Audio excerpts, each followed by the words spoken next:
Perfect. Okay, cool. So I wanted to start this off by saying that, Claudia, you've got like a really powerful voice as an influential BJJ champion, like very powerful woman. And this, we're talking about an important issue here that is prevalent in the BJJ community. We want to find out your thoughts moving forward on a community level and changing attitudes, and what we can do to contribute in a positive way to change and condemn like prejudice and what comes with it. Let's start with you. So you have so many achievements. You won the world championship 3 times in adult black belt. You won the absolute worlds in Masters 1. You clearly have do something really amazingly. I want you to tell us about your mindset. Like, how do you prepare for a competition? What's your mindset when you enter a competition? I'm gonna be honest with you. Like, I'm always honest about the way I feel before a competition. I'm terrified. Like, every time I sign up for a tournament, like I sign up for thousands of tournaments. Like, sometimes I compete like 10 weekends, one after the other. The thing is, the second I get to the tournament, I'm terrified and I want to come back home. Second it's over, I want to go there and do it all again. But it's something like, I guess, like I think like it's because it's so important to me. It's something I love, which is jiu-jitsu. So when you're working with something that really matters to you, that's always going to bring, that nervous feeling on you. Yeah, absolutely. Wow. So then what do you do on the day then? So you're scared, but how do you amp yourself up so you're not like hiding in the loo the whole time? So I'm still like trying to find out what's the best way to do regarding the situation, because I don't really have a control, or I don't really know how and when I'm gonna feel nervous. Sometimes I'm nervous the whole week before the competition. Sometimes I'm only nervous like when they call my name. Sometimes I'm nervous like 2 hours before. Like I don't really know when it's coming, but it always does. Like, so I don't really know how to deal with that exactly. Okay. You've been dealing with it pretty well, it seems. Women make up a very small percentage of the athletes, so you must have to fight the same competitors again. Does this put any pressure on you to succeed over and over again? Yeah, so like you said, there's less females, but luckily this number has been increasing a lot. So like a few years ago, you would see tournaments with no women, but I remember the last time I had a tournament in London, they had 8 women total in the absolute division, which was like the biggest number I faced in a small competition. I didn't fight all 8 of them. I had 3 matches total, but it was something like, you really like makes me glad, like seeing that a lot more women are signing up, a lot more women are training. Like if you see like the blue belts now, purple belts, the number of girls is huge. Like when I started competing, because I tried competing a little bit in the white belt. I remember my first ever tournament, there were no women in my division. And but that's not something that happens now. Like if you go to a tournament, you're certainly gonna have a few women in each category at the white belt division. Yeah. Oh, wow. That's true. Actually, it's grown. It's great. I think it's grown exponentially over the last few years, hasn't it? I mean, it's amazing. Yeah, it's only gonna keep growing. I know, it's going to get harder and harder. So what about, I mean, we've as a black belt, a female black belt who travels to train, and you're probably training in other countries, and you'll face people who may see your black belt and go, right, I want to beat the world champion black belt, and they go and try and take you apart. Have you had that very often? If you're Oh yes, all the time, all the time. There's always like you go like so I'm always careful now because when I was a lower belt, I was always trying to prove myself, and I'm like, I don't care, like if you want to fight me, let's fight. But I always try and be careful now, not only because it's my job now, but like after a few injuries, after a few experiences, I understand like I don't have to deal with that. Like if you're gonna come at me like a crazy beast, I'm just not gonna put myself in this situation. So you always see like those people that want to go crazy and train crazy, and they want to prove something, like they're gonna come back home and say like, hey dad, I beat up this girl today. Like Yeah.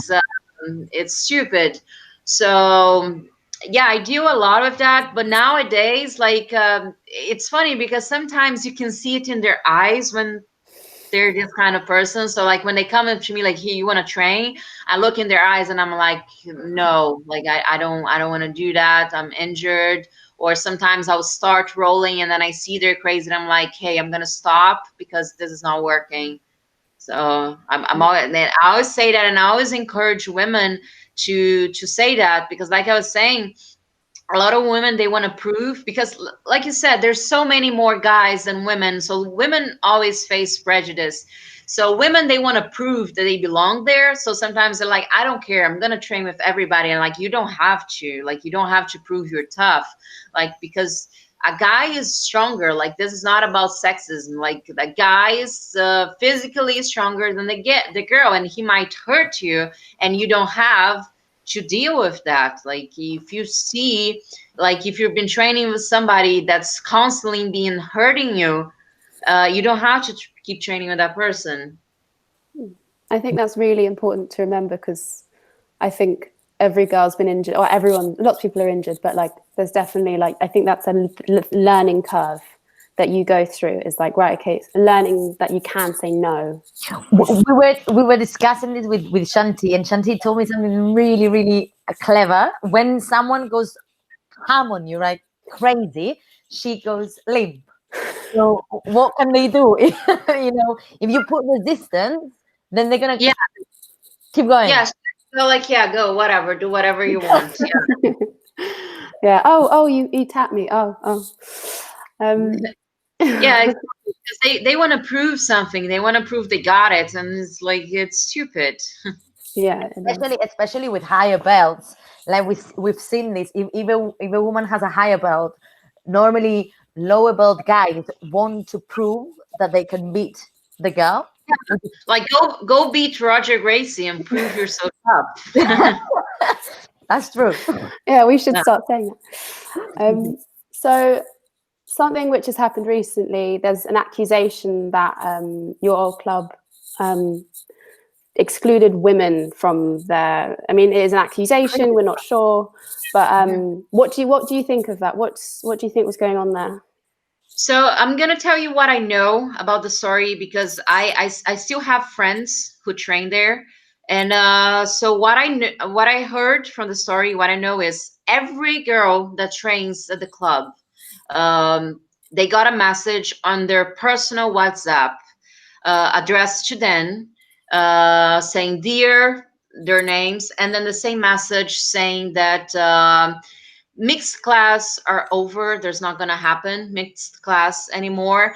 And uh, maybe in their future, there's going to have a possibility of a female exclusive class.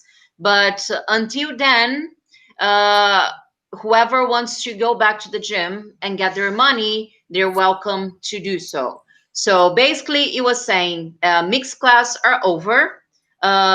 Female classes are going to be studied for the future, maybe. And if you want your money back, go to the gym. So it was like because a lot of people were saying, oh, they were expelled. But basically, they were saying, like, you can't train with the guys anymore. And so far, just go get your money back. So it's hard like to talk about it because I had my personal issue with the gym, but obviously all the girls got very upset because they were being I guess discriminated for being women, saying like, oh, like mixed class are not gonna happen anymore. So basically, like we're keeping the guys, and the girls are not allowed in the regular classes. Just for the record, are there many girls in the academy? I think there were about 13, 10 to 15 girls. I think there were. I mean, not currently training because obviously we're in the middle of a pandemic, but I guess before the pandemic there were like about 10 to 15 girls Yeah. enrolled at the gym. Okay. Yeah. Okay. All right. And do you think, I mean, you recently opened up about an experience you you say you've had with your old gym. Do you think it was anything to do with that, or? I think it was, I think, I can't say for sure, but I think it's definitely related to that because I don't see any other reasonable. I mean, it's still not reasonable. I don't think it's ever reasonable, to separate classes like this, but I think for sure it's related to that. Okay. Now, you recently opened up about why you left your old gym. You want to know what was the general reaction afterwards? The general reaction of the public. Yes, of the public, of the people you knew from the gym, of your friends. So I told a very few number of people of this before I left. So I had some close friends that I already knew about the situation. I left the gym around October last year.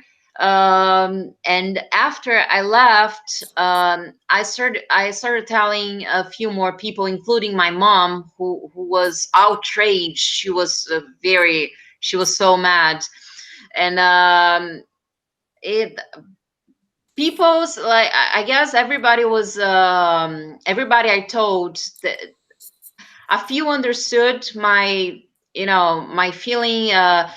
For some of them, especially the men, they were like, because they don't understand women, they were like, well, but why didn't you say no? They don't really understand how it works. Like they don't understand like what happens to your brain during a situation like that.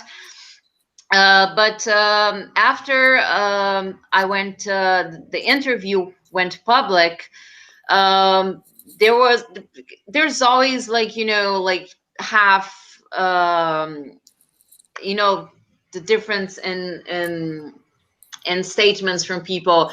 I was expecting a lot of like bad comments because that's what always happens when a girl speaks out about any kind of situation like this.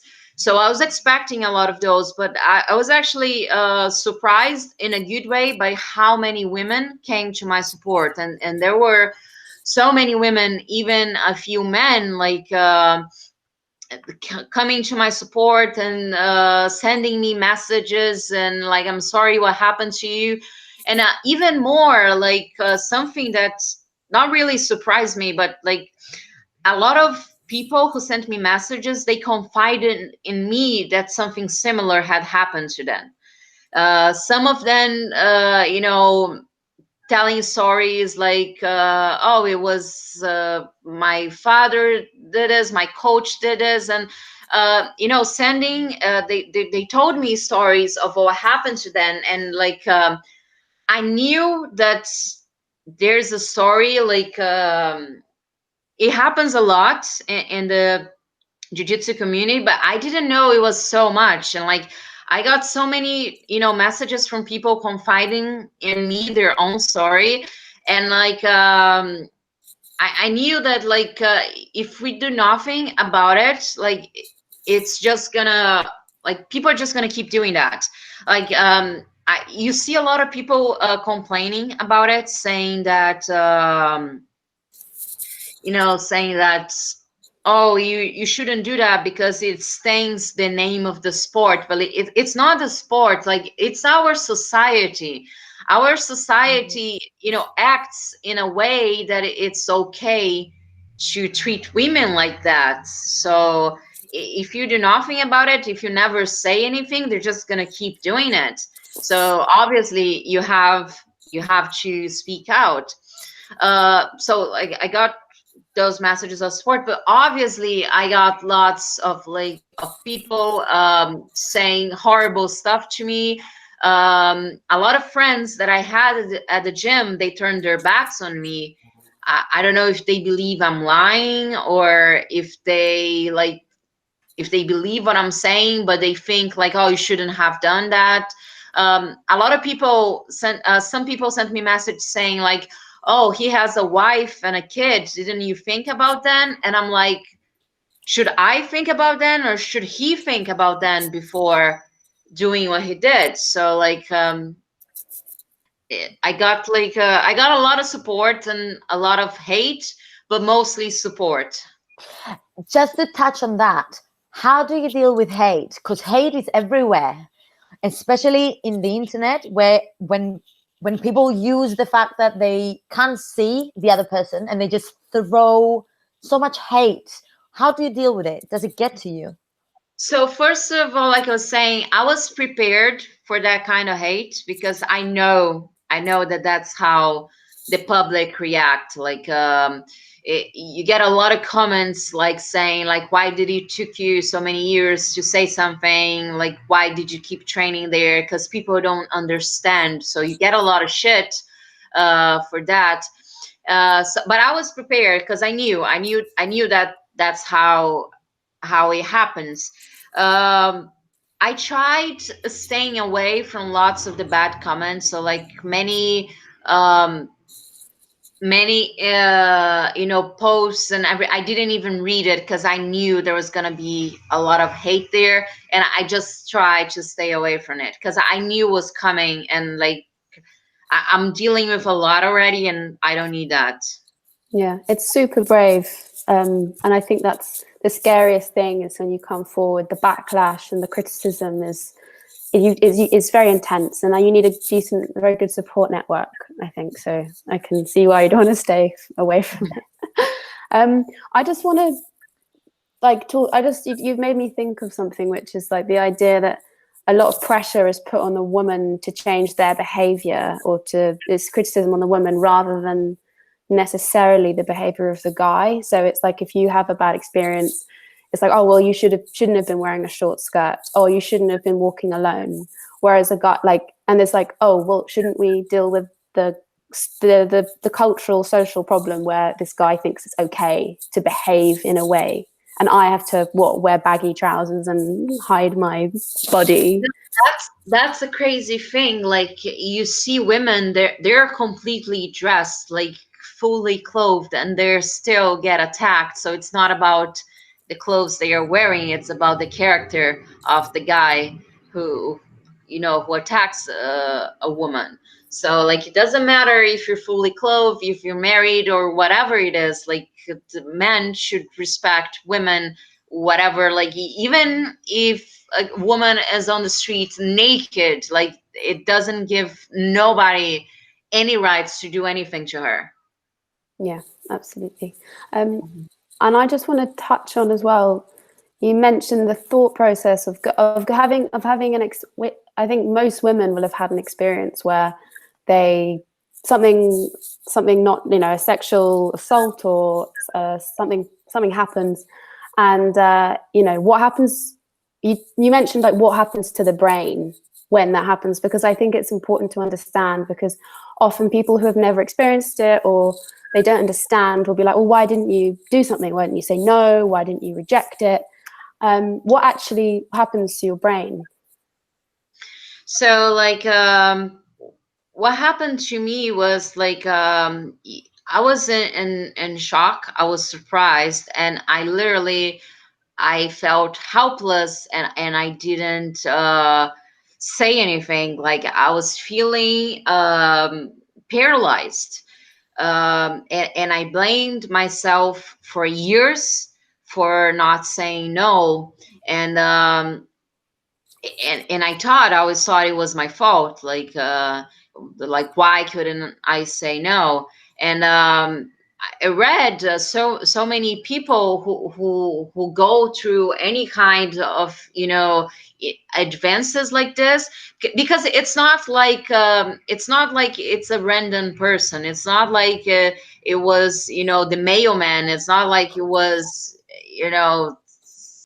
a random person. Some people, they told me like, "Oh, aren't you a black belt? Aren't you supposed to defend yourself?" Like it was not a robbery. It wasn't something like this. Like the emotional impact on you is huge. And I've read of cases like of girls that go through this like at home, like that cases like that happen, with a father, with a father-in-law, with a grandfather, with an uncle, with a friend from the family. There's several cases like this, and the emotional impact that has on you is so big. And I read a text recently, an article explaining what happens. Like your brain literally sends a message to you saying you're in danger, so don't move. That's exactly how I felt. I felt paralyzed. Like I didn't react, and I was like, why didn't I? So I always thought it was like some kind of weakness until I understood that that's literally what happens. Like your brain sends you a message and tell you not to react. Yeah. Okay. Okay. That's yes. It's a safety thing. Yeah. Yeah. And you. So you're in shock, and and what was the emotional? So it took a while for you to tell your story. Why did it take so long? Just because I think that a lot of people have this thing where they can't tell people because they're still processing it, because it's scary, because it's shocking. It's what were you worried about if you told people? Why didn't you So like I said, I blamed myself for years. So I only told a very few very close friends, because in my mind was like, if I told this to the public, they would say, well, that's obviously your fault.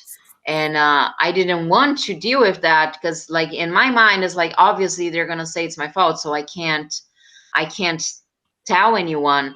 And I know there are lots of people that go through a situation like this, that they think the same thing, like, oh, it was my fault. And like I was saying, like the public is generally not nice to girls who speak their story. And a lot of people, they don't want this kind of like attention, because obviously like you're gonna tell your story, and a lot of people are gonna talk shit, and they're like, I don't want to go through that.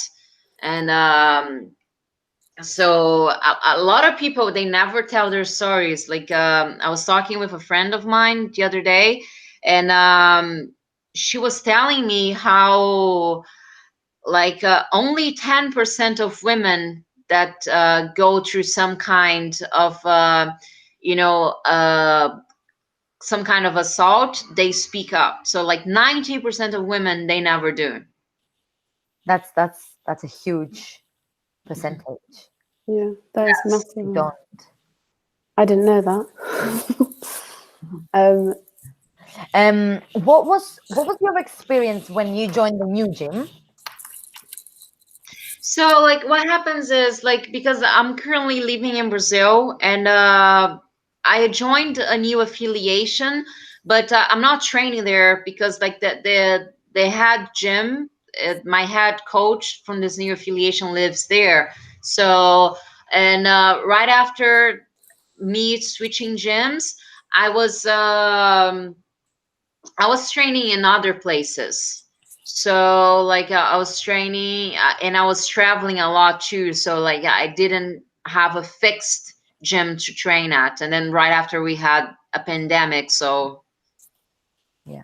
Yeah, that makes sense. And you've traveled the world more than any of us two. What like you. What has been your experience of prejudice in other gyms, or like the vibe in other gyms, in terms of like, how do they treat women? honestly, I've usually had very good experiences like um, I think all of the gyms. I can't remember any bad experience, like any place where they were, treating women badly, or where they had, cases like that. So they always treated me very well. A lot of, you know, people, they understood the value of the female athletes. So far, all of the gyms I've been around, I had, good experiences. Lovely. That's That's lovely to hear. that is. And yeah, go on, Shanti. I was going to say, because there are some gyms who deal with these sorts of situations really well, and um, I was just wondering if you'd ever, if you'd seen, a problem arise, and then the gym dealt with it really well, like whether you'd seen it and how they handled it. But I don't know if you have, because you've had such a nice time. Not at the gyms that I've been to. Not any cases like this, but I heard lots of cases like, when there were, like I said, right after my interview, I had lots of women confiding in me their own stories, and I heard several reports like this, like, oh, there was this guy harassing me, and I told the gym and they did nothing about it. So like I've heard several cases like this. Either because the guy was a professor or he was a very important athlete. So like the girl, she went over to the gym and she was like, "Hey, this guy's harassing me," and they're like, "No, you're crazy. Don't bother." Like, and it happens a lot of times. I believe it. Like there's a gym and then there's a big name in the gym, like, and then that guy's harassing people, and like the girls, they are discredited because he's so important for the gym, like that we don't care about being a decent human being, we want like we want an athlete here training. Right, can't have both. What would you say to a woman who has felt uncomfortable because of sexist behavior towards them in the gym or from any training partners? What would your advice be? I'm always, in favor of like reporting the gym, definitely switching gyms. Uh, but that's the thing, like if you're like, oh, I feel uncomfortable here, I'm just gonna switch the gym, and then like they go unpunished, and then another girl goes there and train, and then she has to find out the hard way how it is. Like I want to like I actually want to do something about it, because I think that everyone should be exposed for for doing something bad. It's not just like because I've been seeing lots of comments from people saying like, oh, if you don't like it, just leave. I I've mean, seen that like, too.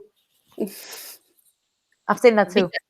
because like I think like it's not that I don't like it because, oh, the place is not too big, or because like I don't like the techniques that they teach. It's not that. It's like, no, they're treating me badly, they're doing something horrible, um they're being sexist. It's not just I understand something like, I don't want to, like, I don't like this gym because the professor, I don't like the way he teaches. Okay, then you leave, go to another places. But like the professor is being disrespectful towards me. It's not just leave. You have to, I mean, like, you should talk to the person like, hey, you're being disrespectful towards me. And if they don't recognize it and they don't apologize, because unfortunately, like the way the things work today is like people need to be, repressed by the media, or, by a big mass, so they do something about it. So, like, for example, the case with George Floyd in in the US. um like, obviously that police officer is a murderer, and he deserves, like, he I think he got a life sentence, and he deserves that and so much more. But what I mean is, like, if the media wasn't so big on this case, he would have he would have gone unpunished, because you hear so much about cases like this, like, racist behaviors, or cops murdering uh, innocent people, and those cops go unpunished. Sometimes, like, they don't even get suspended, like, they just keep being cops, and going on with their lives. But the media was so big on it, like, it took a movement, like the whole world joining in a movement for those guys to be unpunished. And so what I'm saying is, like, lots of things go unpunished because nobody say anything about it. I think everyone that does something bad should be exposed, so they don't do it anymore. Yeah. So Yeah, how do you think we can? Sorry. just one thing, because, like, you can't force people to be decent human beings. Like, you can't force them to respect, to feel respect towards the other human being. You can't force that, but you can force them to have to do that. Like, you can't, like, oh, I respect human, like, I don't respect human, but I can't do anything, I can't disrespect them, because people are going to know that, and they're going to repress me. So, like, you have to put pressure on those people. I mean, um ideally everyone would learn to respect one another, but since you can't force them to be decent, you can force them to, you can force repression on them for being disrespectful. Yeah. So, and how can you see that happening for So the jiu-jitsu? like I said, I think that girls, I know how hard it is, but I hope, and I want to give voice to those women.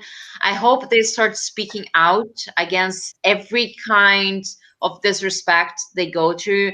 And I've been saying that anyone that needs me to voice their problems, they can come to me. I think you too, like, and I think, like, we should start speaking out against it, and we should have, like, a big media that is always going to speak against this kind of behavior. Yeah. Definitely. Yeah. And I guess the more women who can speak out, the more women who will see that it's okay and that there is a safe space to do that, because often it's so intimidating, especially if you're the only woman in an all-male gym. You Yes. might, you might think that, oh, I've just got to deal with it because this is the price I pay to be able to train, but it shouldn't be.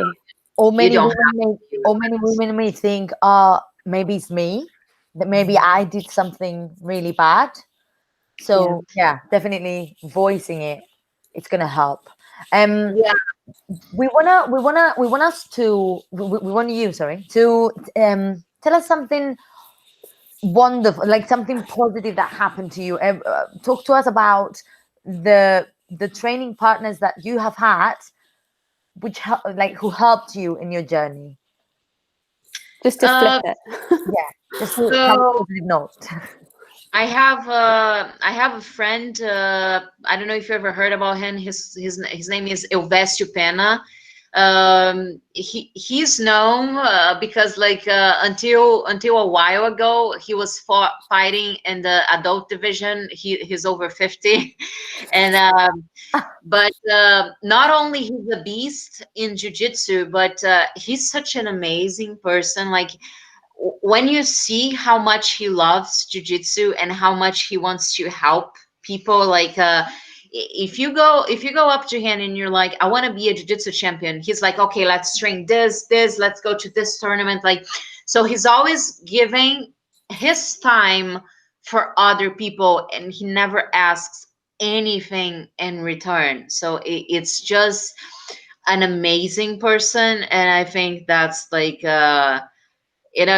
it's just a wonderful person. Like, I learned so much from him. I wish I could be like him.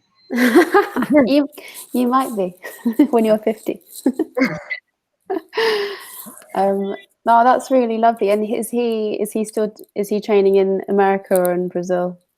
He's in Brazil. We used to be from the same gym that had all these issues, but he's also gonna leave that gym. He doesn't agree with things that are happening there, so he's also leaving the gym. But he's from here, from Brazil. Okay. Oh. Claudia, what's your definition of the best training partner or instructor? I guess it's very hard to say, because I don't think there's the best training partner. I think you need several different training partners, each having some, different quality. You need somebody big so you can train against, like, how do I do when I go to the absolute division. You need somebody fast, you need somebody strong, and you need somebody small. You can't have all of that in one person, so you need several different partners. And also, like, it's hard to think about the perfect instructor, because I guess, like, a lot of people have only one instructor through the life, so you don't need lots of instructors. But I guess mostly it's somebody that you feel safe with. Is very important, having somebody you can trust and that makes you feel safe, and somebody that wants you to succeed. Like, I've seen lots of cases of coaches that they don't want their students to succeed. Like, they don't help their students, they don't care, or sometimes they actually try and bring them down. So you want somebody that you feel safe with, and somebody that it's going to try and lift you up. Yeah. I'm just thinking, why would a coach want to pull them down, though? That sounds terrible. Like, pull their student down. I've heard several cases like this where, like, a coach is like competing with the student. Like, they're like, nobody is gonna go anywhere. Nobody's gonna get any better than me. So. Ego. Okay. Yeah. It's an ego thing. Okay, cool. Well, I think that was, is there anything else you want to share? Yeah. I guess that's it. We covered lots of stuff here today. If there's anything more we can add later, just reminding girls that whatever you've been through, you should always speak to somebody. Like, because if you think that it was your fault, or if you think nothing wrong was done to you, just try and talk to somebody else. Try and talk to your parents. Tell somebody about it, because what I learned when I shared my story is that what happened to me was not okay. Because like, when I saw the reaction that other people had when I shared my story, I was like, oh, so I guess it's not it's really not okay. It's really not okay. Yeah. Well, I mean, that's what's so interesting about understanding where the boundary is. And I've got a friend who said, if a woman is made to feel, or man, made to feel incredibly uncomfortable, sexually intimidated, then that's enough for it to just, like, not be okay. Yes. Immediately when they feel not comfortable, that's not okay. And they should definitely talk to somebody about it. Yeah, absolutely. And we're planning to create a whole, what do you call it? Like an article covering all of the different layers of sexual misconduct and sexual assault, and just going through all of the phrases and understanding everything. So hopefully will be able to sort of shed Everyone knows, male Yeah. and females know what's know where the okay. lines are. Perfect. Thank you so much for your time. We know that you're busy, so thank you so much. Thank And you so much. we hope we see you in the next competition when all of this is over. Yeah. Yes, yes. Thank you so much for having me. It was a pleasure. Perfect. Oh, Nice it to was meet our you. pleasure. Thank you. Bye, Claudia. Bye, Lovely Claudia. day. Lovely day.